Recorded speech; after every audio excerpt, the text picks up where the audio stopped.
It could be argued that one of the most common, though impossible, human desires is to be able to travel through time. I'm sure any one of us has wanted this at some point before, whether it be to travel back through the past or to send ourselves far into the future.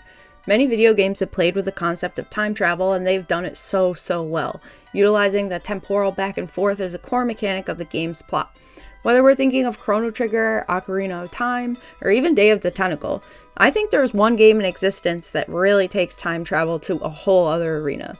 So perhaps you've heard of it, perhaps you haven't, but the game we're going to be gushing over today is Shadow of Memories, or Shadow of Destiny if you were unlucky enough to spawn in North America.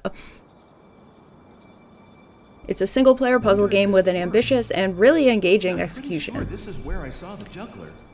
Shadow of Memories was released in North America for the PlayStation 2 in March of 2001, only a few months after the introduction of the PS2 console to the continent. I sort of consider it one of my first PS2 games since, at the time, I think I was mostly playing PS1 games on the PS2, which was really great, because I remember there was this boss in Legend of Dragoon that would freeze the disc mid-battle every time, and it was super annoying. But when I put the disc into the PS2, there weren't any problems, it just ran smooth. That moment really stuck with me.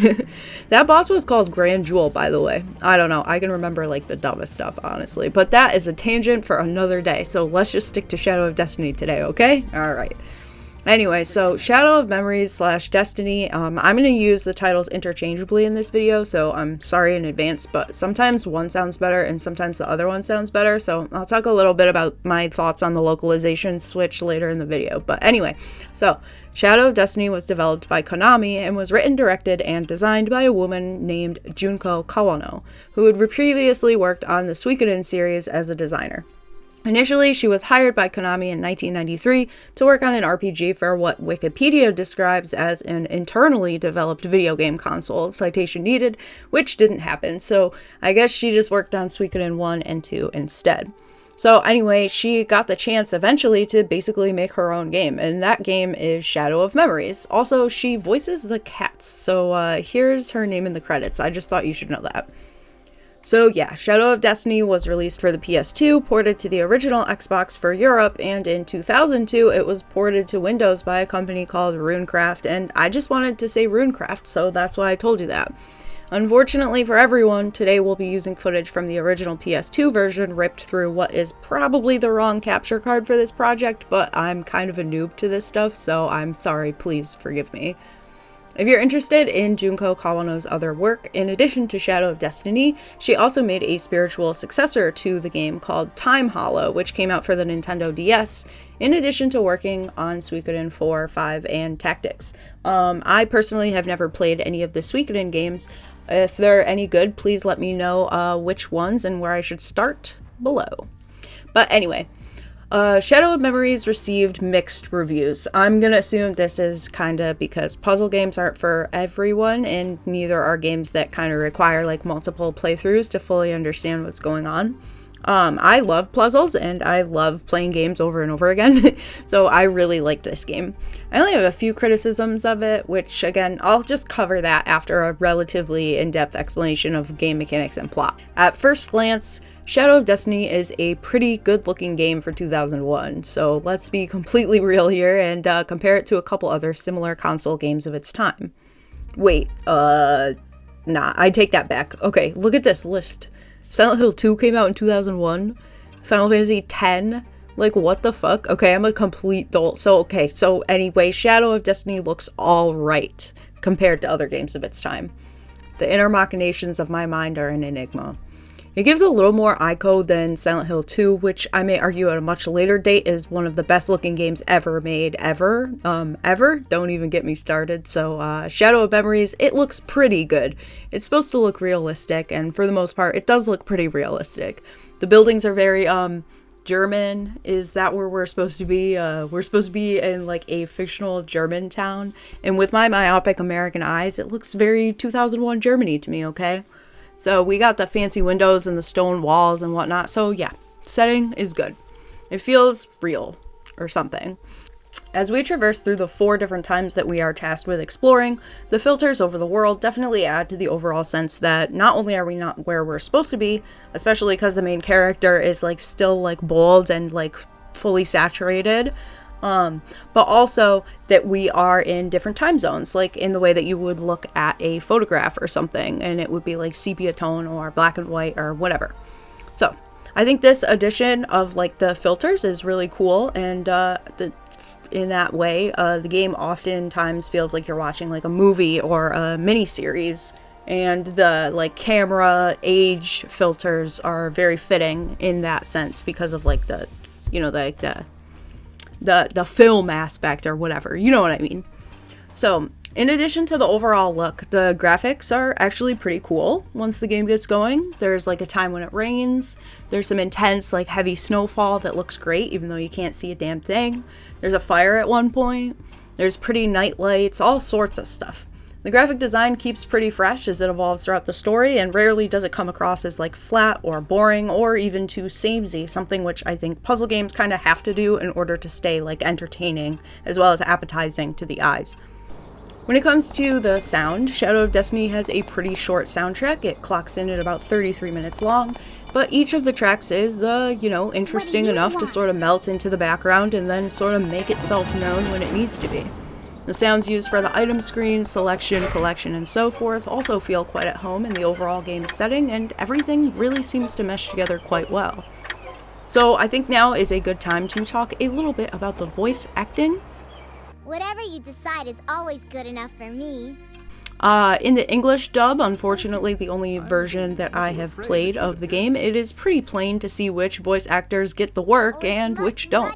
Some of these people have pretty extensive histories. So the protagonist, Ike, is voiced by Scott Keck, who's not bad, okay? He also voiced characters in Soul Calibur 2 and Zone of the Enders, and I want you to keep that point in mind for later. But for now, let's get to the point. The point is that the voice actor for this character who is trying to help Ike throughout the story is fucking Charles Martinet, who is also the voice actor for Mario, but more importantly, this is the voice actor for Waluigi, okay? He's incredible, and he delivers a great performance that really outshines everyone else in the game, in my opinion. Wonky translation at times aside, it's honestly very exciting every time we get to hear Homunculus speak. It's like we're being graced with a real actor, you know? I mean, look at this guy's portfolio. We got Mario, Luigi, Dr. Mario, Luigi, Mario again, Homunculus, Baby Mario, Wario, Waluigi, Mario/Mini Mario. Anyway, you get the picture. He's good. He's really good.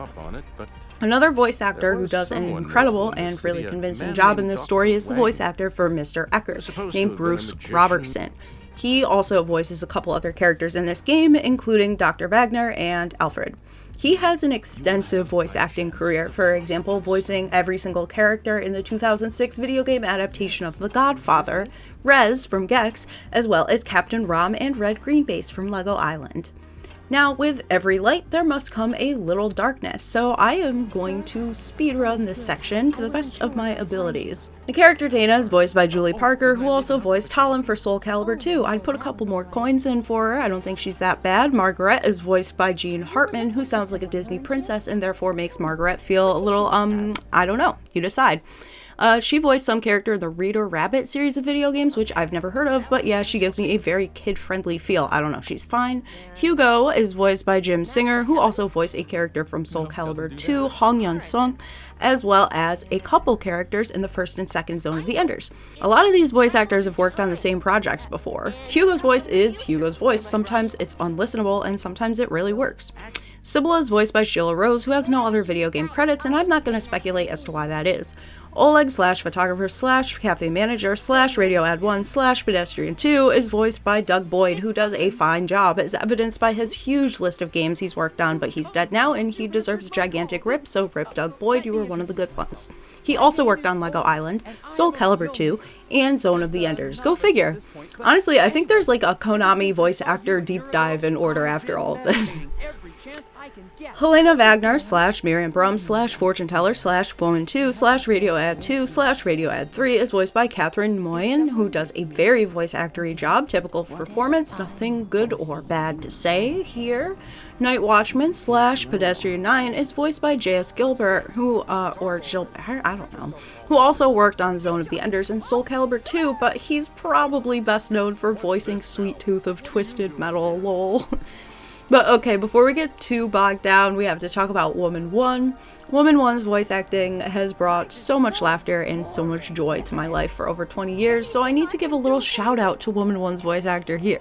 She is voiced by Jane Matzy, who also worked on Zone of the Enders, and actually she's Viola, so that's pretty sick. I mean, like, look at this woman. Anyway, so here's her best line. Let's just get the clip ready here and roll. Lord Almighty! Fire from his hand! End scene. Delightful, beautiful, wonderful, perfect. She can do no wrong.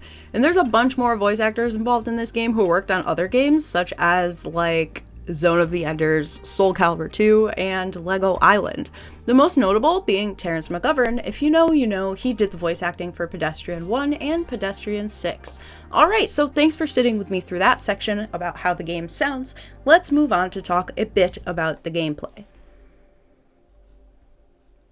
The player takes control of Ike Kusch, a young blonde ponytailed man who's just going about his daily life in the fictional German town of Lebensbaum. That is, until he is murdered in broad daylight. The game is mainly focused on preventing Ike's death by traveling between different times in order to change his fate and future. Shadow of Memories is essentially a point-and-click puzzle game without doing very much pointing or clicking. The goal is to collect and use certain items at uncertain times and change the past and future as necessary. You are given in the beginning of the game an item called a digipad. The digipad is used to travel between times and it consumes energy units, pretty glowing green orbs found throughout the world. Energy units are not difficult to come by, and I've never watched a speedrun of this game, but they're placed in really prime locations, so you almost never have to really go looking for them.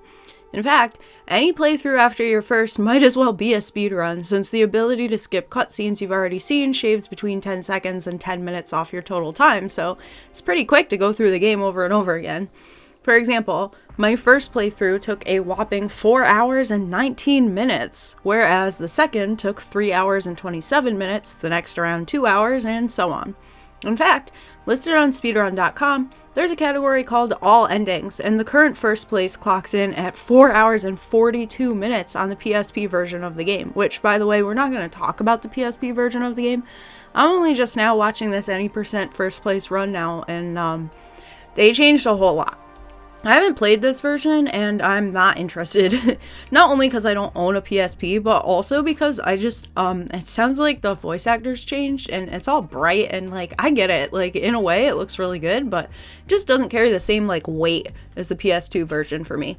But, you know, I don't know. Maybe I'll try my hand at a speedrun of the PS2 version sometime. After all, you know, I just got a crash course in completing the game as quickly and thoroughly as possible. I mean, the loading screens would be a total kill, but you know what? Who cares? Anything to pass the time. Regardless, the game is split into chapters, along with a prologue and epilogue, and you're able to save at the end of each stage. Each stage takes between 10 minutes to an hour, depending on both your playstyle and the fated time of Ike's death. If you don't manage to prevent Ike's death in the allotted time, you'll either get a game over, or you'll be sent back to the beginning of the chapter, losing all of your progress. There's a couple other ways to get a game over as well, such as if you try to make Ike talk to himself in a different time zone. Look, don't do that.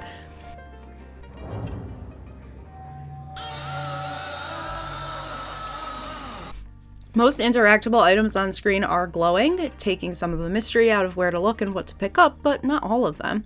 Honestly, when the item has that little glowing blue shit around it, it's kind of a relief, because many items you don't need don't have this. Like, if you have to collect the item from a person, for example, then you're on your own. It's kind of like many of the main questy sort of items will glow, if you can call them that. There's a couple side quests that are unnecessary for completion, but necessary for a better ending. And in this way, there is sort of a moderate difficulty scaling to the game, since it's very easy to complete the game with the normal ending, or at least what I'm going to call the normal ending, but not necessarily very easy to get the other 7 endings. There's 8 endings total in this game. The replay value is just off the rails. Immediately after beating it for the first time in years a couple weeks ago, I just started again. It's a little addictive if you're a completionist like I am. Also, the endings are listed as letters, and to be honest, I thought that at first they were grades. I did a little research, and I think they're just letters, so that, report card brain rot is forever, I guess. Anyway, so in order to get the last 2 endings, you have to get all 5 possible endings initially. There's a couple parts of the game where I will be like, this seems important, and those dialogue choices will affect your ending. So keep that in mind if you ever do play this game. These conversations are the ones that split you off into different branches. And yeah, there's a little bit of dialogue choices affect the world stuff going on too. There's quite a few things you can choose and change about the world. It's pretty cool. It really makes you feel like you're in control of your own destiny for a moment, even though you most certainly aren't. So yeah, puzzle game, divergent storylines, multiple endings, dialogue choices, difficulty is basically up to you and how persistent and patient you are, and that should basically cover it for game mechanics. As for length, it took me around 4 hours to finish it the 4th time around, like I said, so it's easily completed in a day or even a session if you know what you're doing. It could be a fun game to play with friends and a substance of your choosing. Not only can you pass off the controller chapter by chapter, but the storyline and acting and everything, it really makes for great conversation while you're all hanging out and playing games. I mean, that's what y'all do with your friends when you hang out, right? You get fucked up and play games, right? Well, anyway, at this point in the video, I'm gonna assume 2 things. 1, you've never played Shadow of Memories, or 2, you never will. So in response to that, dear viewer, with the hidden option 3 being you have already played the game, I'm going to give you 2 options. 1, you leave this video now because I'm about to divulge major spoilers, essentially tell you the entire plot and all the endings. And because you don't want the game spoiled, you're going to go play the game and then come back when you're finished and enjoy the next few parts of the video with the rest of us. Or 2, continue watching because you've either already played it or you'll never play it, and you're either curious to know exactly what happens in the game or you're curious to hear my thoughts about it. So grab a drink, a snack, a comfy little blanket or pillow or something, and get cozy because we're going to detail the entire plot of Shadow of Memories chapter by chapter, piece by piece, death by death. The prologue begins in April 2001 in this fictional German town. Our best boy leaves a cafe and is taking a leisurely stroll down some cobblestone alleys when he gets stabbed in the back by a shadowy figure. A big clock chimes for his death. The camera pans out and we're transported into a funky room with broken stone statues and wood and a bunch of random shit just strewn everywhere. We realize we're dead, and then a voice comes out of the darkness confirming that we're dead and that we're supposed to die today. However, apparently, we can do something about that. We can prevent our own death by eliminating the source of our death, at the root, as the voice says. We're given a time-traveling device and taught how to use it, and now we're ready to prevent our own death, so let's go. We reawaken at 2 p.m. in the cafe we left earlier, helped by the waitress. And wait, is that...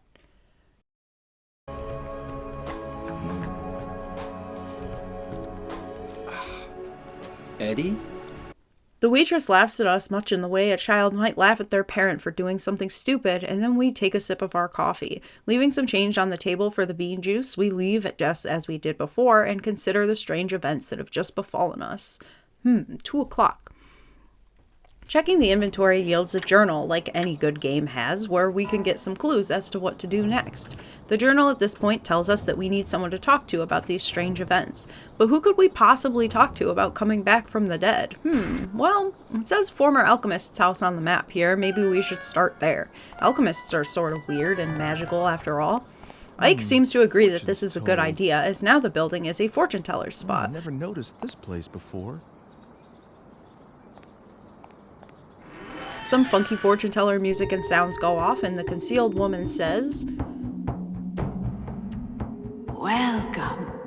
I've been expecting you." She tells us we're going to die at 2:30 and that we have to take action in order to save our life. She gives us just, simple example, like say if we were gonna be alone at 2:30 and that's why we would get attacked, then all we gotta do is gather a group of people to surround us with in order to scare the assailant off. Easy. All we gotta do is find a couple bored pedestrians, so let's go. After the talk with the fortune teller, the digipad makes a zoomy whooshy noise, and this is where we learn how to travel through time. Selecting the digipad from the inventory scroller shows us a screen, presumably the face of the digipad, where we can select a time from the past, just about an hour ago, around 1:30 p.m. The description for the time zone often will give the player a little hint about what's expected of them in that time zone as well. Like here it reads, if I go to the past, maybe I can gather a group of people. The first quest is, of course, always the easiest one, and all we have to do in this time zone is talk to 3 citizens walking around in order to convince them to meet up at the square at 2:30. Before it's 2:30, of course, in our present time. So the 2 times are always displayed in the top right corner of the screen, right above our energy units meter and beside our compass. So we do what we do best. We talk to NPCs, and after talking to the 3 that we need, the energy units will start to glow, signifying that we're safe to return to our original time now.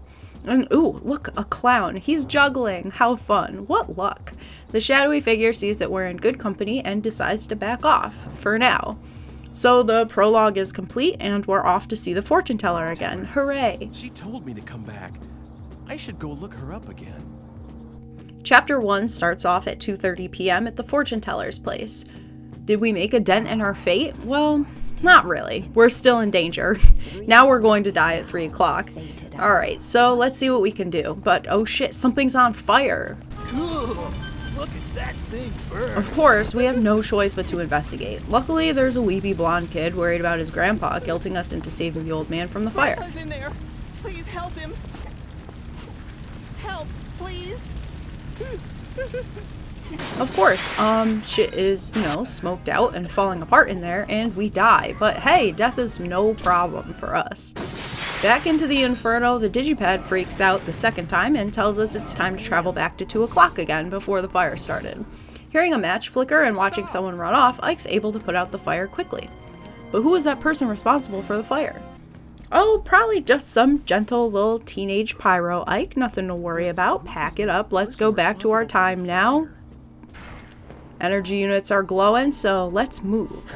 Also, I just love the time travel orb animation, so let's take a moment to appreciate this. It's kind of like a weird, cellular thing. I absolutely love it.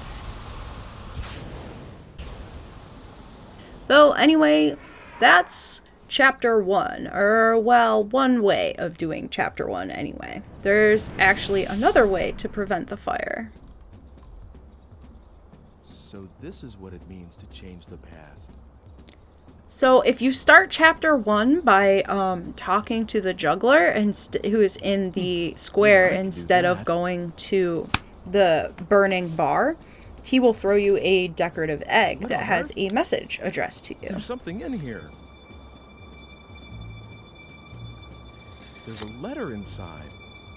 To Ike, please get something like a thick iron plate. What the? So now that you know that you need an iron plate, maybe you'll be able to find one at a bar. So we go check out the bar, and of course it's on fire. But this time, instead of catching the kid with matches, we're going to transport back and forth between times until we can get a time where the front door's open. So that's around 2:45 present time. So we transport back to the past, and we're in the bar now. We wake up the guy that's downstairs and tell him there's a fire, and he climbs around, and it's funny. He is a cook after all, so he smells the smoke instantly and heads off to take care of the fire. He says that the next meal's on the house, and we can trade him that weird decorative egg for a tiny cast iron looking pan. So cool. Here's the alternate chapter 1. Very cool, right? I won't be doing this for all of the chapters, but I just wanted to go over this one to show the range of possibility in the game. So let's move on. Chapter 2 begins with the waitress from earlier catching up with us in the middle of the square. Apparently, we forgot this ridiculously large red stone at the cafe. Okay, this isn't ours. Mysteriously, it belongs to nobody. However, she did find our lighter. Yay! Now we can light our own buildings on fire. We make the waitress feel bad by telling her our life is much harder than hers and introduce ourselves. Don't worry, strange lady, we can make you a necklace out of this stone tomorrow. Well, actually, never mind, we're dead again. The ghostly voice tells us that someone's hiding behind a tree and we have to prevent our tree-cloaked death. Returning to our time, we talk to the manager of the cafe and he tells us to meet up with the waitress Dana at the square. Also, now is a good time to recognize the skip option at the bottom of the screen. I've been cutting it out up until now for like visual aesthetics sake, but yeah, so like I was saying before, if you've seen a scene before, like this one, right in this case, you can skip it if you like. It's up to you and how quickly you want to get through the game. Sometimes I think it's fun to rewatch the scene, and sometimes it's just cumbersome. But anyway, this time, before we're murdered, the digipad will whoosh, and we have a strange new timeline to check out. It says here, November 18th, 1580, 7 p.m. Wow, 1580? Ike says it best. What connection is there to me in this time? Let's go check it out, I guess. But, oh shit, Dana's coming too. Oof, okay. Seems bad, but okay. Let's just roll with it. There's some upset ladies who look suspiciously similar to the ladies from the town, only like the 1580s version of themselves. I love this. We'll go through why this is so good later, but let's just keep getting through the story for now. So they force the Disney princess lady into making them dresses for their silence, or in exchange for their silence, and we crash their pity party by literally falling to the ground in front of them. The watchman hobbles over and asks us who we are, and here we have a couple choices.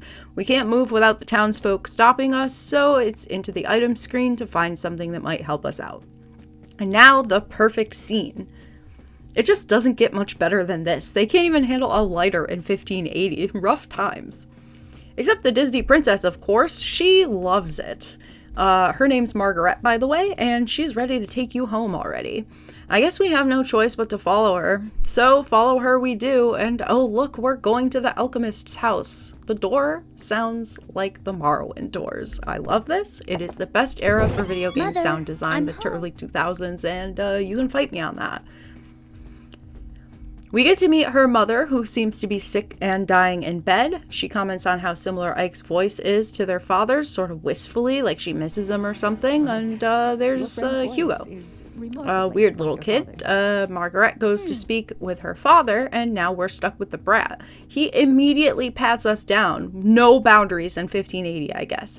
Of course, he finds the digipad right away, of course, and of course, he guesses the function of the device after a couple tries.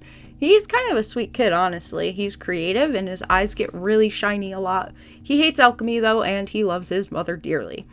Mother can't handle Hugo's impoliteness, but we can. Either way, Margaret comes back and asks us about Dana. Maybe she'll help us find her. Who knows?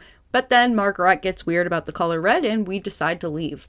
Look around. We get to hear the door Thank a you for couple more everything. times. Hugo continues to be a brat, and then we leave and started looking around kind of aimlessly, and here come rolling in the energy units.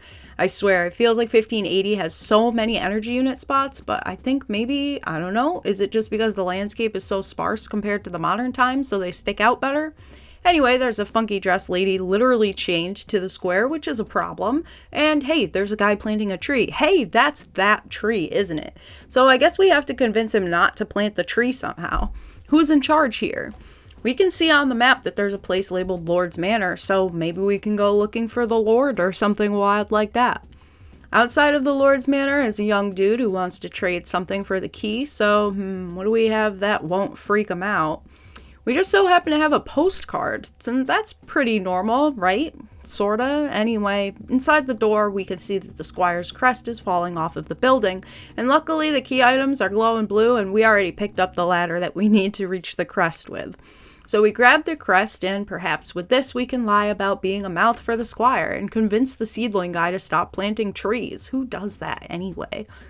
And oh, it worked, and double O, our first choice. We don't want a tree, we want either flowers or a statue. Well, for this playthrough here, I chose flowers, because statues are kind of a big no thanks in my opinion, but don't worry, I'll show you the statue later. So let's return to the present. Woo! We're back, Dana's stuck in the past, and here's the anti-smoking ad. Who knew? This is followed by a cute little structure surrounded by flowers, replacing the tree. And Chapter 3 welcomes us by dropping a vase on our head. Thanks, Chapter 3. We really can't catch a break in this game. The ghostly voice isn't mad at us, just disappointed. We go back and our phone rings. Look at this 2001 cell phone, I love it. Apparently, we were supposed to stop by the museum today, so let's head over there. Oh, new NPCs. Some old people teach us about the power of routines and daily constitutionals, and there's a sweater over the shoulders guy talking about a movie or something. He asks us what the secret to a hit film is. We have no clue, obviously. He goes off just talking about how he should have done more with his life and that life is short and blah blah. Even though he's totally right, we should be living each day like it's our first and last, and you should keep that in mind too, okay, Anon? Now we're in the museum, and Ike can enter whichever bathroom Ike wants to. Funny, most games deter you from one or the other. These are single occupancy bathrooms anyway, so honestly, who cares? We go on to explore the museum, and it's very pretty. There's a lot of detail in here, lots of cool design, and plenty of paintings to examine. Most of the paintings are done by Carl Franzen, the same guy as whose art was on the postcard that we traded to the key guy. Cool. Also, there's like moose heads in here, I guess. I don't know. So we meet up with the museum director, and he is surrounded by cats. We love paintings, I guess. We've been here before, and maybe this guy is our friend. Kind of seems like it. We ask Mr. Eckert about alchemy, and he tells us he's got a weird old book that might have something to do with that he can lend us. It is incredibly dusty. He also tries to dump a kitten off on us. Well, I guess we'll just let him know if we need one. We go on to look at the paintings, and they all seem to be from a much different time. Some depicting alchemists, blown up houses, oddly dressed men, and so on and so forth. There's even one of the tree guy. Cool. So anyway, we move downstairs, and lo and behold, the ghostly voice comes back, but in the real world this time. We even get to see this person in the flesh. They're very pale, with ruby red eyes and a smart black turtleneck. Ike can't take this, and has no clue what's going on. We have a choice of excusing ourselves from the conversation or asking the person to prove to us that they're helping us or something. And if we ask for that, we get transported to 1979. Some guy that looks like the movie guy from before sees us transport into the scene, and someone who looks like a young version of Mr. Eckert comes barreling out of the museum talking about a baby. Oh, he is Eckert. Very interesting. It is only 1979 after all. The ghostly voice makes fun of us for the digipad not working because I guess they sapped all the energy units from it. So we're tasked with finding at least one energy unit to return back to our time. We walk around looking for some green orbs to ponder, and immediately we can see that this timeline is pretty similar to the present time. Not a lot going on right now, but it is 6:30 in the morning after all. Eventually we find an orb and transport back to the present. All Black Everything asks us if we're convinced. Of what, might I ask? But that's besides the point. We're more invested, however, in asking Eckert about his daughter, and he's so shocked by this question that he breaks the vase that killed us. Okay. It scares the kittens. Sorry, kittens. And Eckert is like, I've never said anything about a daughter. What are you talking about? He tells us the story about how she was kidnapped as a baby or something, and that's that. So Ike decides to believe the pale person, and we learned that they picked up a baby the other day. Okay, weird. All right, let's move on from this, okay? They remind us to pick up the redstone next time we see it and give it to someone named Dr. Wagner. They disappear, and we're just as confused as ever. Well, that's Chapter 3. Chapter 4 starts with a green glowing countdown, and of course, we're dead again, stabbed to death. Again. We get a hint about needing an iron plate or something to put under our clothes, and off we go.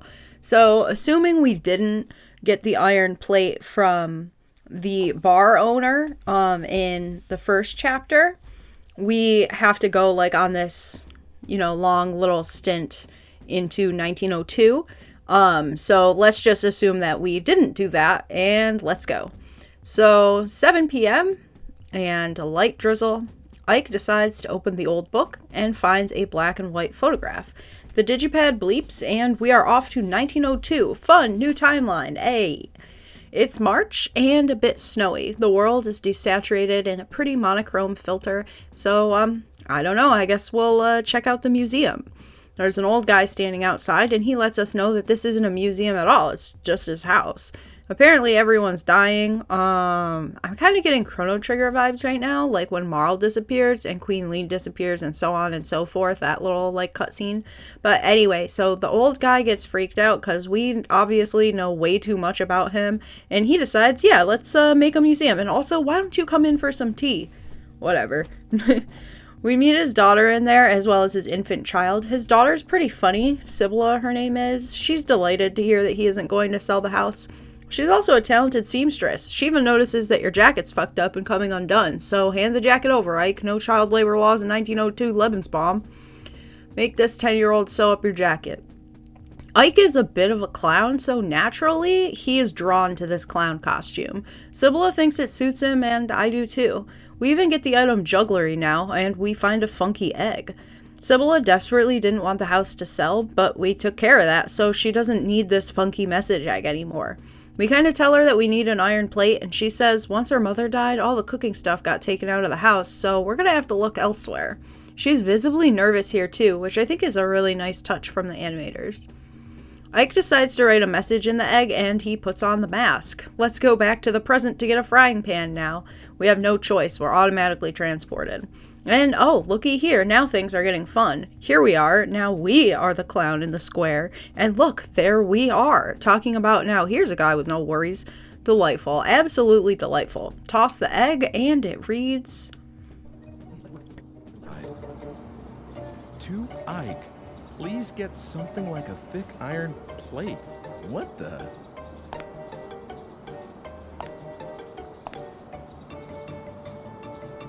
And then we're gone, just like that. Cool, back to 1902. Apparently we've been gone for a while or something. So now we're gonna go get our picture taken with the family, and don't we look cute together. And when we get changed, lo and behold, the frying pan just falls out of our jacket. Sibylla says something strange here, though. Come again soon. You can use that key as much as you want. Key? What key? Anyway, let's just move on. Ike decides we should go back to the present from inside, and we make our way back to 2001, where we can use the frying pan to protect us from the stabbing. Ike plays dead for a second or two, and then we're back on our knees. The picture falls out too, and it changes, of course. Look, there we are. Chapter 5 begins with Ike complaining about how hungry he is, and there's a power walking guy talking about how 100 years ago it was a tough decision whether to turn the Brum household into an art museum or a library. Interesting. Thanks, walking man. So we're off to grab Ike a bite to eat off to that place that was on fire earlier, and because, you know, everything else is closed for some reason. This guy looks like the guy we influenced to plant flowers instead of a tree also. He suggests that we order the special, as expected, and we take a seat and start reading the alchemy book. The science of alchemy has as its grail two great projects. One is the synthesis of the elixir of life, that which would free mankind from all ills of the body. The other is an amalgam, purely scientific in nature, the creation of a homunculus, an artificial life. Very interesting, yes, very interesting. We need that rock back. We learn about Wolfgang Wagner, who apparently died in an experiment that blew up his house, where then he disappeared. And then they say Magus, so cue the music. Homunculus hates the pentagram and tells us not to show it to them, and then reminds us that we need that red stone, probably the Philosopher's Stone. Homunculus disappears, and then we die again. Apparently a poison this time, since, yeah, someone put poison in our food while we were in the bar. So I guess we have to go to the library. We remember from the Power Walker that the museum was going to be a library at some point, so I guess we're going back to 1902 to turn it into a library now. Fun, let's go. So we do that. We, speak to old Mr. Brum, and we tell him to turn it into a library. Simple as. Heading back to 2001, we check out the library. We're going to need, apparently, a sea hare antidote, which doesn't exist in modern times. Well, luckily, we are not tethered to the modern age. But, oh shit, it's been how long since we've been there? 4 years? It's 1584 now? Wild. Okay, so let's go back. And the house is blown up. We can't pet this dog, but we can feed it, so we do that, gaining entrance to the destroyed home. We hear the voice of Homunculus and we say hello, but it doesn't seem like they recognize us. They disappear and we mosey over to the father's door. It looks like we need a key, but luckily it's right next to the door on the ground. The digipad says, hey, you can move around now if you want, but I think we'll just check out downstairs. It's demolished and like smoking down here, so I guess we should just try and go back in time to figure out what happened. So we head 2 years back from here, around 1582, and we tell Dr. Wagner that we can get the stone for him. He only needs a little bit of it anyway, so we can share it maybe. We still need the antidote though. We learn from Margaret upstairs that their mother died a little while ago and that Hugo's in school for science or something. Then we ask her about the antidote and she obliges. Of course they have some. They have all kinds of medicine here.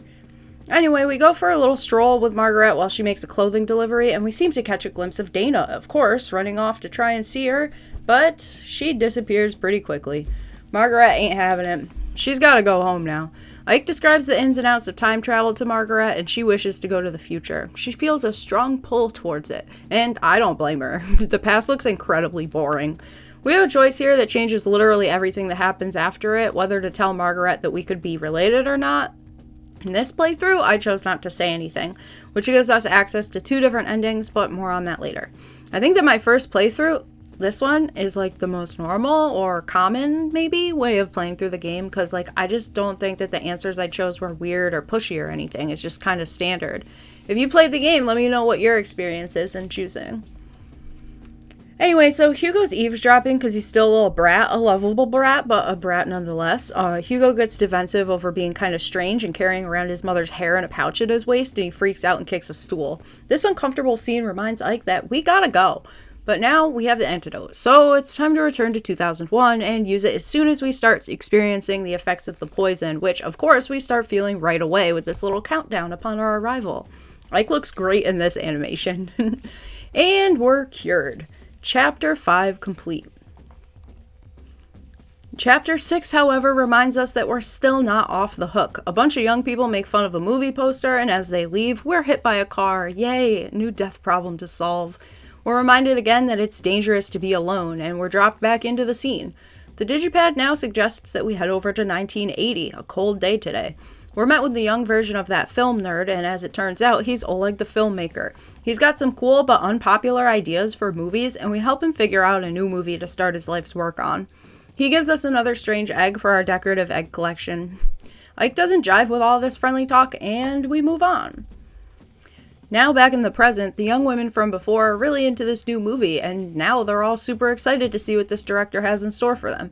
Oleg freaks out at the driver, and our life is saved, again. Temporarily. Mr. Eckert wants to see us again, and this time in the library tower. Or was it museum? I heard it was a tough choice. That was almost 100 years ago. Chapter 7's off to a good start. We immediately get locked in the tower. That's not suspicious at all. We go looking for Eckert at the top, and we get, pushed off the top. Of course. Great. So we're gonna have to go to the night before and see what's going on in the tower. Of course, the door is locked. Isn't there any way to get in without Mr. Eckert knowing? Of course there This is. an old Someone one. mentioned a key around here once, right? Let's go back to 1902 and get the key then. And oh yeah, here's some rope. Let's tie it so we can secure ourselves to the top. Well, not really. We're gonna have to find a newer rope. Probably just gonna be in the same spot, but 100 years ago. So let's go back to 1902, get the new rope, transport back to the present day night before, tie the firm looking rope, and then have another go at this murder attempt. Alright, great. The rope didn't snap. So now we have a little bit of a better idea of what's going on. Mr. Eckert did in fact push us off the tower. Apparently the comb Margaret gave us fell out of our jacket, and Mr. Eckert finds it. A couple different possibilities happen here, which we'll go over after, and apparently whoever is out for Ike's life said that he would return Mr. Eckert's daughter named Dana for Ike's death. Ike is very understanding of the whole situation for no reason at all. End scene. Chapter 8, the final chapter, opens with Ike realizing that there's a new painting on the walls, and okay, let's take a look back in the past to see if we can find Dana now. So we go back to 1584 and we head over to the Fransons' place, and guess what? There she is. Finally, we found her. So Dana loves it here, by the way. She's really thriving in the past, but hey, who cares? She's still got the stone, and we need that. We get that back from her easily. She's just happy that she gets to stay in the past. There's another core decision of the game here, by the way. We can either tell Dana to take care of herself or tell her she's got to come back. I'm not pushy. First playthrough. Let's let her stay. After all, she's happy. Why would we take that away from her? So we have the Philosopher's Stone finally, and we know where that's gonna end up. So it's over to the alchemist's house with us, where we get to meet back up with Margaret and Hugo. This is before the house blew up, luckily. So we go downstairs to meet with Dr. Wagner, and here you go, bud. Here's that impossibly rare item you've been looking for. He's besides himself with happiness, and he gears up to do his dangerous experiment. He says, come back in 10 days. But in 10 days, we already know the house is gonna blow up.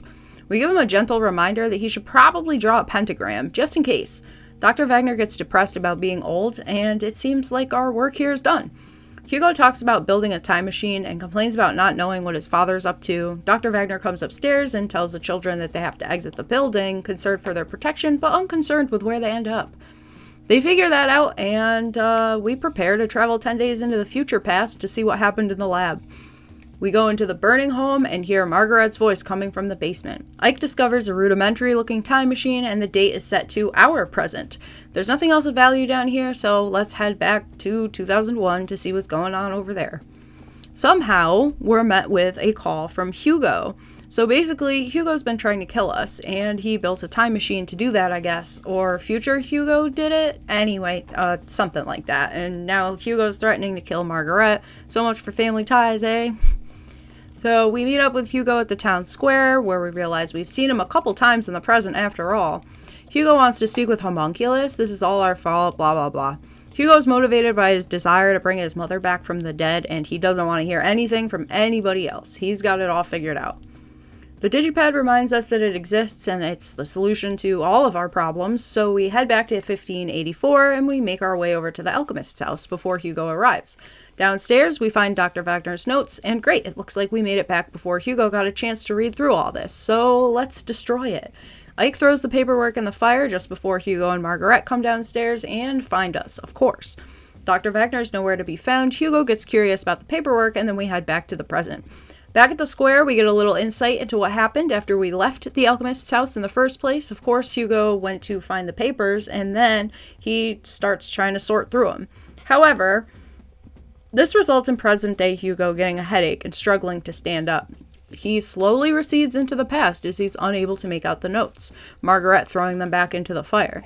Back in the present, Margaret disappears too, and then we get the second person holding another person as they fade into nothingness scene of 2001.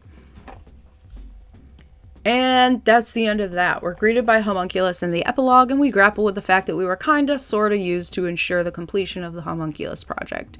Here we have the beginnings of the ending I usually get when I first pick up the game after every couple years, and this is ending D for future reference. I think this is the one that helps us to see first. I think this is the one that helps the most to see first before moving on to seeing the rest of the endings. So let's go through all the endings now then. Ending D. So after Homunculus leaves, we get transported to the moment of their birth. In Dr. Wagner's basement, Homunculus breaks out of a glass canister thing and greets Dr. Wagner, asking which wish he wants granted. Dr. Wagner's upset since he wanted to create life, even though, might I remind you, he has already created 2 lives. But not this life, of course. The doctor's disappointed and thinks he's failed. He asks Helena for forgiveness and asks for, of course, eternal youth. The camera pans up and slowly Dr. Wagner's given his youth back. Interesting. Okay, so I think you can probably know what happened now. Well, anyway, good thing that pentagram got drawn up. Homunculus counterattacks by memory wiping Dr. Wagner and is trapped back inside the Philosopher's Stone. Beautiful stone. And then Dr. Wagner hobbles up the stairs and I guess walks off into the sunset, you could say. After the credits roll, the D-ending screen asks, so what have I actually accomplished? Where did I come from and where am I going? How long is eternity and who am I really? So yeah, I guess we'll have to explore a couple more endings and possibilities before we figure out more of what's going on here and before we even think about discussing this. Ending E. In order to get ending E, we have to convince Dana to come back to the present with us. She isn't very happy about the prospect of going back, but she does remember her job in the present, and she asks us to apologize to her boss for her. Only half a day has passed in the present, even though 4 years have gone by for her back here in the past. Anyway, we tell her we'll go ahead and apologize to her boss. We transport to the present and head over to the cafe where Dana's boss has left a sweet little note about a birthday present. So her birthday's early April. I see. Interesting. But anyway, let's hold off on that until later. Back in 1584, we deliver the note to Dana, who's hanging around the town square. She comes to accept that almost no time has passed, even though she's spent, again, 4 entire years in this timeline, and she asks if maybe there's a place for her back in the present. So we take her back, and Hugo sees this, of course, and makes a sly little comment. Dana literally has experienced the aging effects of 4 years, and she's worried about, looking old or something. We don't walk her home, since we still have to give Dr. Wagner the Philosopher's Stone. We give him the stone, and the same song and dance happens. We go to meet up with Dr. Wagner after the experiment. Downstairs, we find Margaret confused about what Hugo's done. The time machine is still here. Hugo's in the present, and so we head there, and not much has changed. Only this time, Hugo's taken Dana as hostage. Hugo wants revenge on Homunculus, wants to get the Philosopher's Stone, and, construct his mother out of nothingness, because he's a simple kid. So the research papers again, we just have to take care of those again, but this time when we transport back to the past, we just find Margaret again. We decide this time to take Margaret to deal with Hugo's antics, and she is delighted to come with. In fact, she loves it. She loves the president. But then we spoil the fun by explaining what's going on. She says she'll talk to him, so we take her to the square where they argue, and then she slaps him, which works actually. But then she starts crying. Weird scene. She reminds Hugo that they're old enough to take care of themselves now, and Hugo agrees, I guess, and decides that he should destroy the time machine. Margaret's a little upset about this, and she says goodbye to Ike.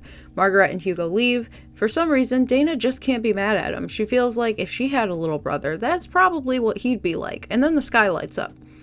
Homunculus shows up and says, give me the digipad back, and we see in the past that Dr. Wagner is still upset. Homunculus talks shit about old people, and Dr. Wagner says, get out of here forever. Homunculus tells a bit of a story about his birth. He arranges for Dr. Wagner's permanent departure, whatever that means. And the pentagram didn't work this time, I guess. Well, it could be a lie, since we, I think, saw what actually happened in ending D. Dana's upset about leaving the best 4 years of her life behind, and Ike says that he'll take responsibility for ruining her life. Dana says, hey Ike, you feel like a really nice father figure, by the way, so thanks for all your help. Ike laughs and walks her home, and then she calls him dad. And that's ending E. The end screen says, what kind of life awaits me? And that's it. It's not a very satisfying ending or anything, but it's an ending with some important pieces of information nonetheless. In order to get endings A, B, and C, you have to tell Margaret that you think she might be your ancestor in Chapter 5. So that scene will go something like this, and then play where you say, I think you're my ancestor here. It's not as though I've looked up whether I'm descended from you or not, but you should forget about me and live a regular life here in this world. Oh, I see. An ancestress, huh? That's how you see me. I thought... Well, never mind. It doesn't matter. I didn't mean... I'm sorry if I've been a bother. I was out of line.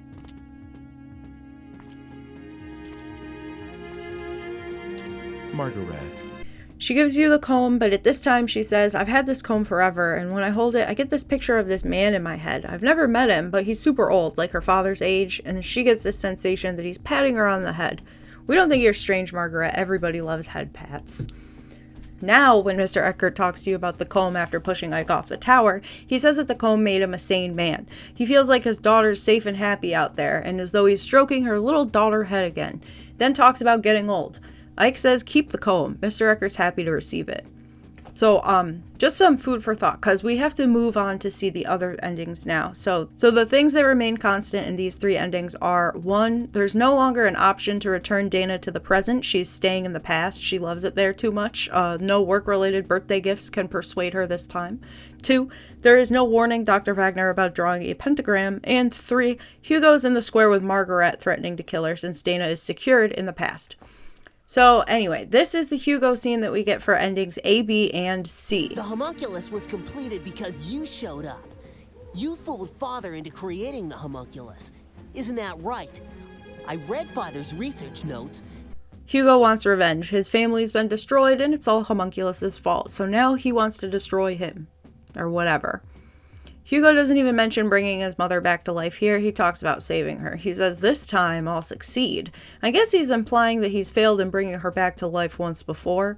And Margaret kind of confirms it, asking if Hugo used their mother's hair to try and resurrect her. So now what we do after this scene will determine what happens next. We've got 20 minutes. So ending C, let's start with ending C. We initiate ending C by transporting back to 1584 after the house has been destroyed. We go downstairs to the basement, but there's no time machine yet. Ike hears footsteps but hides this time. Hugo's convinced that they've been abandoned by their father, and he gets depressed and starts crying. He literally just wants a family. Ike seems sympathetic, but then some funky noises come in and a bunch of weird shit happens. Just see for yourself. All he thinks about is his stupid research. He lied to us. Oh, damn it.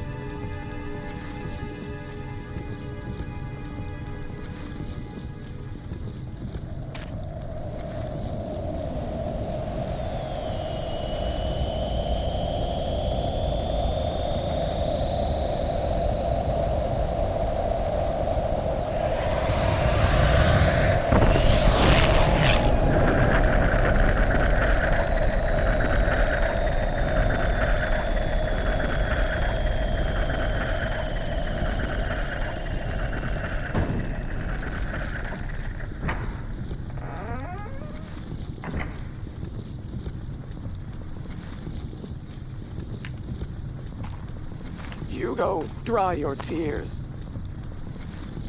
Who are you? Never mind that. I am giving you this machine. What is... The same as the one in the possession of the man you know, a time-traveling mechanism. However, this one is only capable of following his trail. He didn't grow very much, but he did certainly age. Old Hugo's convinced that Ike is the key to Dr. Wagner's disappearance. It's true that Hugo tried to bring his mother back to life, and Ike freaks out and says, hey, there's more to this story. Old Hugo's bratty as ever and threatens to beat the shit out of Margaret because for some reason they just don't care about her at all. And then Hugo tries to stop old Hugo, resulting in them both disappearing. Remember what happened when we tried to touch our own shoulder in the cafe? So yeah, let's check out what's going on in the present, I guess, and see if we were able to change our fate at all. Hugo's gone. Homunculus makes us feel kind of bad for removing Hugo from the mortal plane. We give the digipad back, and Homunculus asks us if we even changed anything, which honestly makes me feel really uneasy. Ike is convinced now that it's all over, and he gets struck by the beauty of life, so much so that he lies down in the middle of the square and is promptly hit by a couple of drunk drivers. So here's the anti-drunk driving ad. Bonus content. Ike lifts his bloody hand up to the skies, and that's that. We don't even get credits for this ending. The game just ends saying, if only I could do it over again just one more time. So there's two things that you could do to prompt the B endings, but if you do both of these things, you will get the A ending, so choose your preferred option, as one or the other counts towards the B ending completion. The two things you can do are, 1, talk to the fortune teller, or 2, find homunculus. Therefore, we will say, for ease, that the fortune teller only ending is B1 and the homunculus only ending is B2. So ending B1, we go to the fortune teller and find out her true identity and what has happened to her. Going back to the square initiates a cutscene with Hugo and Margaret, where Ike asks Hugo if he took a look at his old house. Ike tells Hugo that his mother's still there, and Hugo does feel like it's a trick, but after Ike explains that her spirit is still there and that she forgives him for what he did, Hugo starts to reconsider. So he goes back to the house to see what's going on. Helena calls out to Hugo, and a sort of like Silent Hill-esque scene commences. Mother? You're here, aren't you? Mother, it's me, Hugo!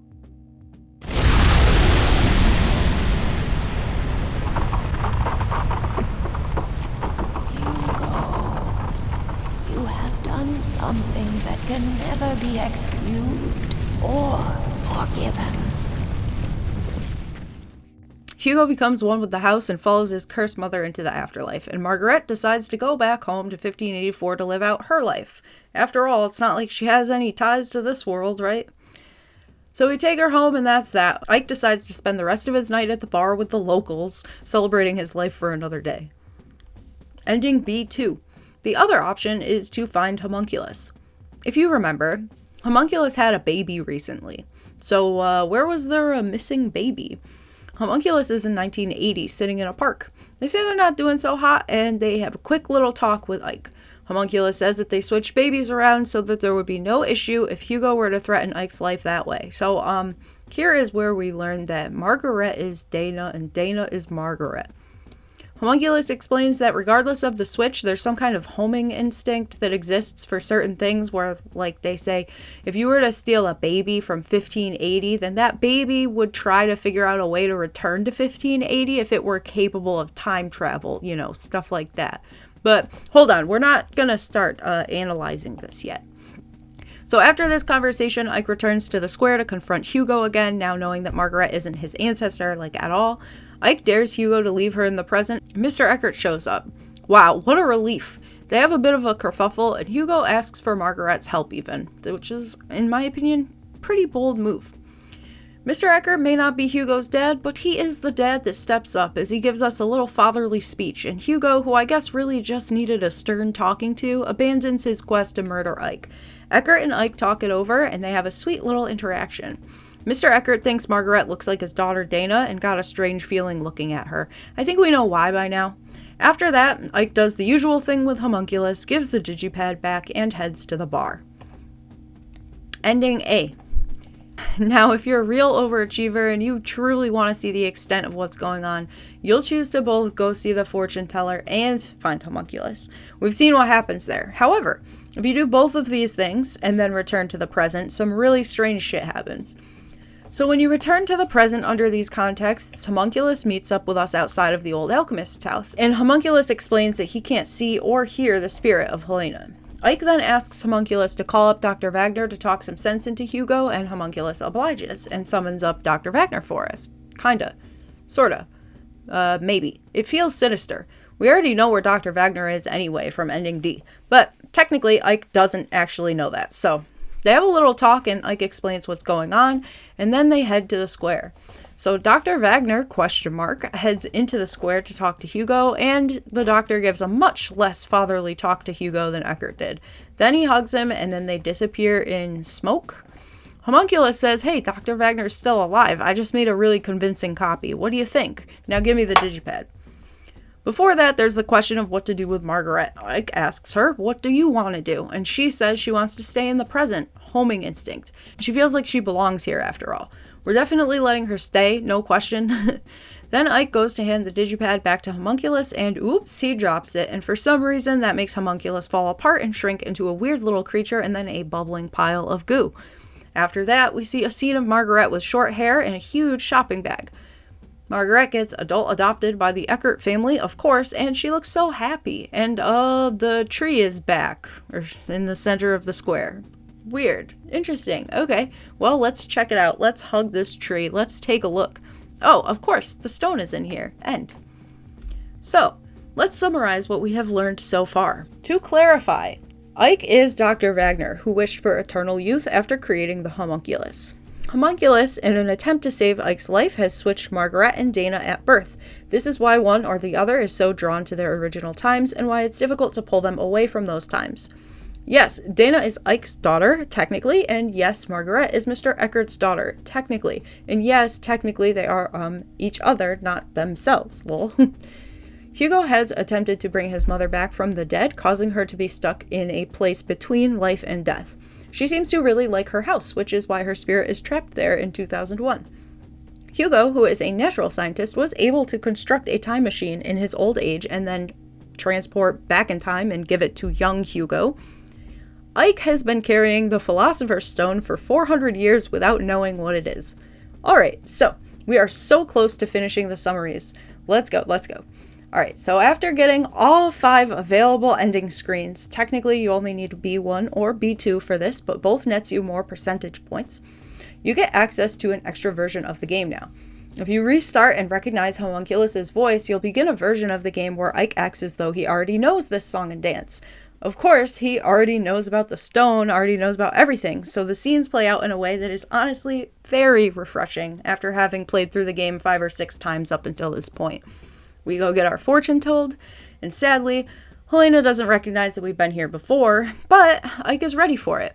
He immediately asks about the Philosopher's Stone, and she's just like, no thanks, also don't talk about Homunculus with me, or any other spirit, I guess. He's got a bad reputation. Well, we know we're going to die, and once we leave, hey, look, everyone's gathered around us in the mask. Ike doesn't even care anymore. He loves it. And oh, wait, what? The bar is on fire already? It's kind of like everything is happening kind of all at once. This is so satisfying for me. I don't know. Hugo lies to us about Grandpa, sorta, and we say, no way, we're not going in there. Well, what to do? We go back to Clown Ike, we watch for a moment. Clown Ike tosses the egg, we open it up, but there's a new message inside. How exciting. I like this timeline. So we head back to the cafe to look for the stone. We save Dana the unpaid labor of chasing us after work, and now it's time to decide what to do with the Philosopher's Stone. We can't travel to any other time zones yet, so I guess we'll head back to the fire and help Hugo with his grandpa. Not sure what else there is to do around here. So here we have the option of heading to 1580, around the time that we first got there. This scene happens again, and then we go to Margaret's house and meet the family. And here we get extra ending 1. But this time, we go to speak with Dr. Wagner with Margaret. He can't be ours, so Ike just gives the Philosopher's Stone to Margaret to give to him. And then she does. Ike tells him that he brought the Philosopher's Stone to him and explains to him how to make the elixir. Ike leaves, and as expected, we watch him fade into nothingness as we watch Helena get better, since, well, Ike doesn't happen now. However, some sounds and stuff happen, and then we're taken back to 2001, where it looks like Ike is living, like, a normal life. He even has, like, normal young adult clothes on. He looks messy, comfy, like he's actually from that time. He gets hit by a ball instead of a knife and then tosses it to some Hugo lookalike, and then he pats him on the head. I consider this the goodest ending because nothing bad happens, but there is yet another ending that we can get. Extra ending 2. If we die in the fire with the Philosopher's Stone in our inventory, we head to the end of time like usual. Or whatever it's called. That's what I'm calling it. And here we, just take a look for yourself. I'm tired of typing / speaking, and it's a short little scene. I have it. So, it was too difficult after all to challenge fate. Hey, there's something I want to ask you. Yes, what might that be? I need to show you this. Oh, what a bother. I wanted to wait till later to make my appearance.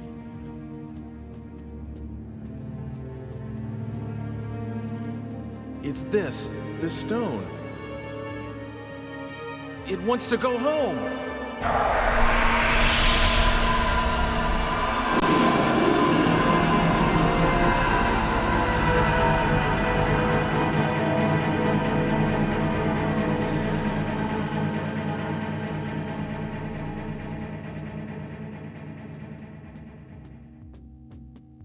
I did it!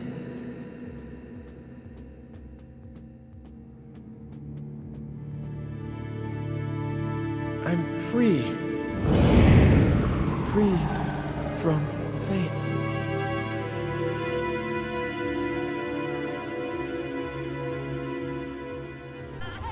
So then the young Ike and not Hugo thing happens again, and for the X ending screen, we get this cool, character design image that reads what happened to them and all the lives they lived. There's no way to know, not now, but I'm going to believe they all had a good life, and myself, I'm going to start living a new life, free of regrets.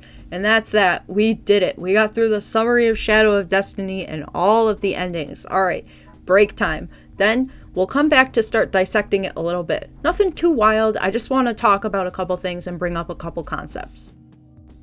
First things first, one more technical aspect to get out of the way before we go a little soft. So this game tracks the percentage of scenes you've unlocked within the game, so you get an idea of how much of the game you've actually seen. This game tracks the percentage of scenes you've unlocked within the game, so you have a concrete look at how much of the game you've actually seen. I just want to let you know now that even after all that watching and talking we just did, we've only seen a total of 69% of the game. Nice. That's not even a C, lol. We have a lot more to do. We have a lot more to explore. And I guess what makes this aspect so cool is that, the game is really short, right? But I think that's kind of part of its charm. You can complete it in 2 hours on your third play, maybe even less if you skipped all the scenes. Still, you're unlocking new ones. It gives you a reason to keep restarting and keep redoing things. I guess the best option for 100% here would be to have a memory card dedicated to solely Shadow of Memories and to save one file before each chapter. So then you can keep trying to unlock everything. Since there's like a time of death hard coded into the chapters, you can't do everything on your first playthrough. You have to do it at least like 8 times. So I've consulted some of the ancient texts, game FAQs, and read a few of the guides after going through the game again. I genuinely wanted to get 100% completion before the script was written, but as it stands, I only have a combined total of 77%. If you get 100%, the picture on the home screen changes, so I really hope I can get that someday. And now on to the opinions. So, if you couldn't tell by now, I actually really love this game. Overall, I love the concept of time travel in games and other media, and I think that in other games, the time travel kind of takes a backseat to the rest of the game. With Shadow of Destiny, that's just not the case. The time travel is the only game mechanic, since we don't get bogged down with like random encounters, world map exploration, puzzling item combinations, or any kinds of levels or skills or anything. All we have to manage is a clock and some energy units, and it really leaves a lot of room for the game's plot and point to shine. I mean, the time travel in this game is really ambitious compared to a lot of the other examples, and I haven't played very many of the games on this list of time travel games from Wikipedia, so I can't really say for sure if it's like one of the best time travel games or anything, but I think it does what it does really well. I think that that rating this game anything lower than like a 7 out of 10 has more to do with the player than the game itself, and I think that player should give it another go. I don't think that Shadow of Destiny is a game meant to be played only once with its 8 different endings and literal completion meter. I think that after playing it in its entirety, about like 70% total, the results give or take 10%, the player still doesn't like it, that's fine. That's totally fine. I don't think you can get away with playing it one time only and rating it, or I guess even 2 times, as IMDb user says here in 2009. It gets repetitive after a couple playthroughs, and the story is exactly the same every time. This just isn't true, and I feel bad that this player ran out of patience. I hope they'll pick it up again someday.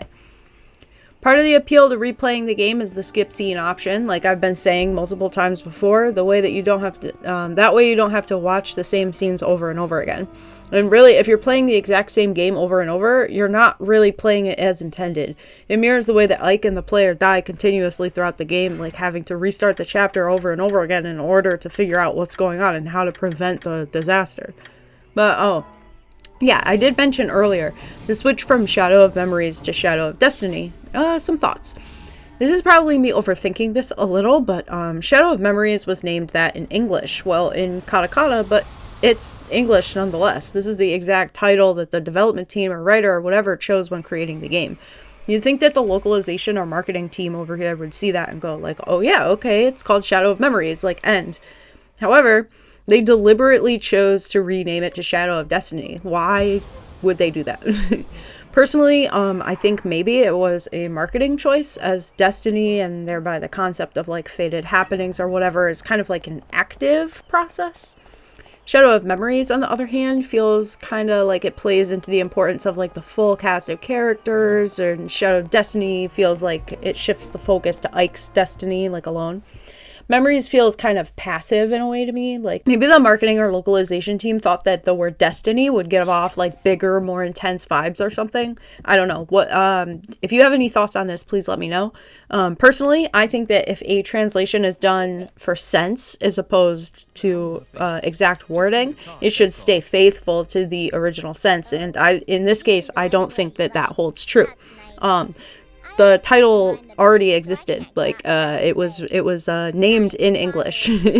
So like in the game, like Ike is indeed existing within the shadows of like everyone else's memories, after all, like as well as some of his own sometimes. That's not to say that, however, that he's not in the shadow of his own destiny either, but I think this places greater importance on his role as like the creator of Homunculus as opposed to an important actor in like many people's lives by the end of the game. I think it's the interesting concept to pick apart, but if you really think about it, both are relatively suitable. I just think they give off very different impressions, and I personally would have kept it, the title, as Shadow of Memories if it was my choice. What would you have done? I don't know. Another thing I wanted to go over was how cool it is to see all the characters and like all the different times. They did such a great job designing their outfits and mannerisms and overall appearances throughout the ages to stay true to some of these like common threads. Sometimes I think it's fun, like once you beat the game or whatever and you have time to kill, to like just walk around and check up on everyone to see what they're like or see what they were like in the past. A few of them adapt to the times like pretty well. Like this guy, you know, his job changes, his vibes change. It's really cool. He looks like exactly the same, but he's always got something else going on. I like this character a lot. Some of them are way less adaptable, like for example these like two old ladies who are constantly gossiping and like talking shit about everybody else in town. They look miserable throughout the ages, of course, Lo. Not like a good look, but I guess it's like in the genes. I love thinking about stuff like this, like what would 1580 me be doing, you know? Probably dying of some plague that could have been solved by like hand washing, or like being burned alive, or like being locked in these stocks in the square or something, like goofy stuff. I have a couple criticisms of the game, of course, so maybe let's go over a couple of those. For one, since percentage completion is such a huge part of the game, I wish they added something like at the end of each chapter, letting you know like how complete it is after finishing. It's like relatively taxing to actually check the percentage. You have to load the game, save, complete the chapter, and then check the percentage like again. So you'd have to like save the game, exit, go to the menu screen, whatever, you know what I'm saying? Like, I guess you could argue that the percentage isn't actually a part of the game, it's just a means of getting users to play the game more, but I still think it's good to point out that having like a reminder or something at the end of the chapter, like some kind of, you know, like, just like, oh, now you have 42% or whatever, you know what I mean? Like, I think that'd be good for the game developers, like, moving forward if there was another similar genre or game style, whatever. Another mechanical criticism would be that the game is really, really easy. It would have been nice to have like at least one puzzle, like a la Silent Hill, or perhaps even like a dialogue puzzle or whatever. There's times in the game where I feel like conflict, but I don't really feel like I'm engaging with it. Like the game really comes out feeling kind of like a 4-hour movie more than a 4-hour game, you know what I'm saying? However, let's think about that for a moment, right? There's always been games that are sort of like movies, right? Like most point-and-click games are closer to film than they are really games. It's just that the player gets to decide when the story progresses. I feel like over the past like 10-ish years, I kind of found myself complaining a little bit about how the big box games are becoming more and more like movies, even though I haven't really played a lot of them, and therefore I don't like have any right to make claims like that. But when I look back to some of the other games I mentioned earlier that came out this year, Silent Hill 2, Final Fantasy X, I would have to say that their like film, like plot progression and cutscenes and stuff are really what like make those games good for me. I played a lot of games during the 2000s, but I remember like the atmospheres and the adventures, the games that sort of rewarded me with like a 10-minute break, you know, every hour or so of playing. I think that there's good ways of making movie games and there's bad ways of making movie games. And I think Shadow of Destiny is doing something in 2001 that would have probably gone over a lot easier in 2022. Shadow of Destiny requires the player to make a few moves, make a few mistakes, but overall just requires the player to have the patience and curiosity in the story to progress. Whether you're setting yourself up for like the worst or the best ending, all you really need to do as the one with the controller is keep running in the right direction, picking up the green orbs, and using the newest item you found. It does it simply, quickly, and quite well. The barrier to entry is pretty low with this game, you know what I mean? Compare this with like Silent Hill 2, I guess, which is an incredible game by all means, but requires the player to defend themselves against like grotesque creatures, solve pretty mind-racking puzzles, and combine items that make no sense, but once you do it for the first time, you know, you remember forever. I think there's something special about a game, too, that's relatively simple, something that's easy to play and easy to enjoy. I don't think all games need a merciless difficulty, or even a difficulty setting at all. I guess that's the beauty of the artistic and technical range of, like, games in general, you know? You really have a game for everyone out there, and I think that's really cool and really important.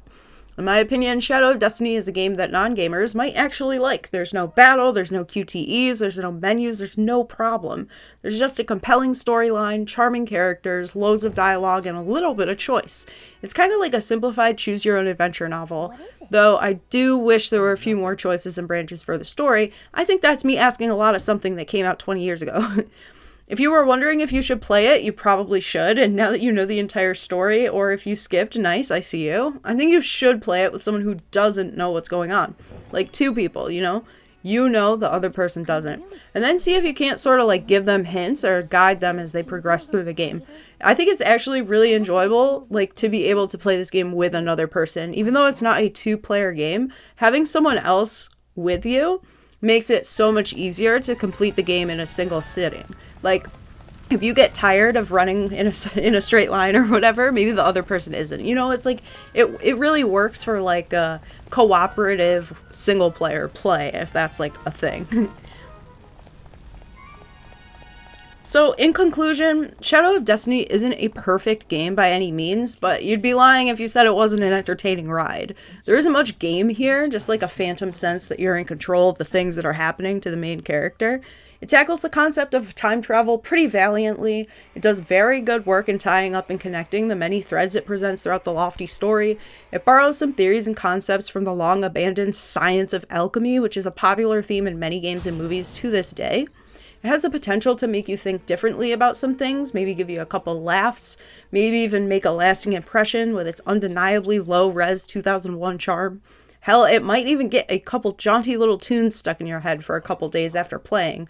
There's like a whole lot of heart in Shadow of Memories, and I think even if you have no means or will to buy it, maybe sometime you'll have 4 hours to burn and you can watch a long play or something. And hey, if you hate this game, also just let me know why. I'd be curious to spark up a conversation with someone who's played it through and like didn't like it at all. Whether it's a personal taste thing or some other glaring problem that my heart eyes glossed over, like, you know, I tend to kind of look at the more positive or like cool or fun aspects of things. So it's true I might not be like thinking critically enough, but I really look forward to any discussion we could have about the game at all, even if it's just gushing over its goofy voice acting or its sound design or whatever. If you have played it through, or if you watch this whole video and you're an expert now, which ending do you like the most? Which one do you like the least? What do you think could have made the story better? Who is best girl? For my money, I'd say Homunculus is best girl. You know, the red eyes, slicked back hair, that gray complexion, and those pants with the moon boots. I think there's no competition. But Museum Girl kind of cute. Anyway, thanks for hanging out with me today. I hope I helped you waste a little time. That's all the Shadow games I've got now. If there's any other games I should play with Shadow in the title, please let me know. Please no Sonic Rex. Please no Rage Shadow Legends jokes. But, what about this one? Has anyone played Shadow Hearts? The cover looks like something I would have bought back in the day, and I remember the ads for it, like paper ads, but I never heard anyone talk about it. Anyway, that's enough. I'll stop now. Thanks. Bye.